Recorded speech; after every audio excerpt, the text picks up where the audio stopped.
दिल्ली में मंकीपॉक्स का पहला केस मिलने के बाद से स्वास्थ्य विभाग सतर्क हो गया। फिलहाल मरीज के संपर्क में आए 13 लोगों को भी आइसोलेशन में रखा गया। इसमें skin specialist doctor Richa Chaudhary भी शामिल हैं।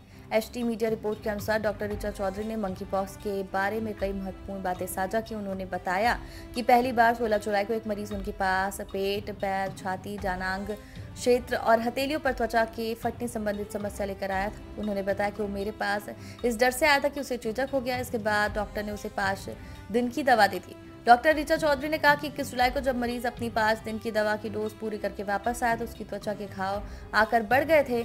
इसमें तरल पदार्थ भरे हुए थे। डॉक्टर चौधरी ने कहा कि घाव उसके चेहरे पर मौजूद नहीं थे, जैसा कि आमतौर पर मंकीपॉक्स के रोगियों में देखा जाता है। वो केवल उसके शरीर तक ही सीमित थे। मंकीपॉक्स के लक्षणों की जांच की गई।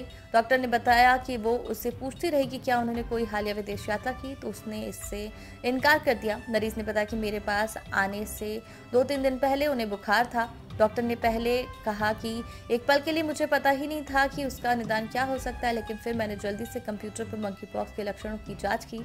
उन्होंने जब इसकी तुलना मरीज के लक्षणों से की तो लगभग निश्चित थी कि वो मंकीपॉक्स का मामला है। 24 जुलाई को दिल्ली ने मंकीपॉक्स की पुष्टि की।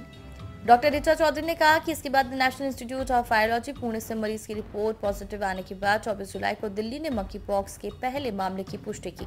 केंद्रीय स्वास्थ्य मंत्रालय के प्रोटोकॉल के मुताबिक डॉक्टर ऋचा चौधरी समेत मरीज के संपर्क में आए 13 लोगों को आइसोलेशन में रहने की सलाह दी गई और उनके लक्षणों पर नजर रखी जा रही है। डॉक्टर ने अधिकारियों को दी जानकारी। डॉक्टर चौधरी ने कहा कि वैश्विक स्तर पर मंकीपॉक्स के लक्षणों के साथ उनके लक्षणों की पुष्टि करने के बाद अगला कदम रोगी को अलग करना और अधिकारियों को सतर्क करना था। उन्होंने बताया कि मरीज मंकीपॉक्स के बारे में सुनकर घबराया नहीं। मैंने उसे घर जाकर खुद को आइसोलेट करने की सलाह दी। उसके बाद डॉक्टर ने अधिकारियों को इस बात की जानकारी दी। उन्होंने बताया कि मरीज के घर से नमूने लिए जाएंगे और स्वास्थ्य विभाग की टीम मरीज को लोकनायक अस्पताल लेकर जाएगी।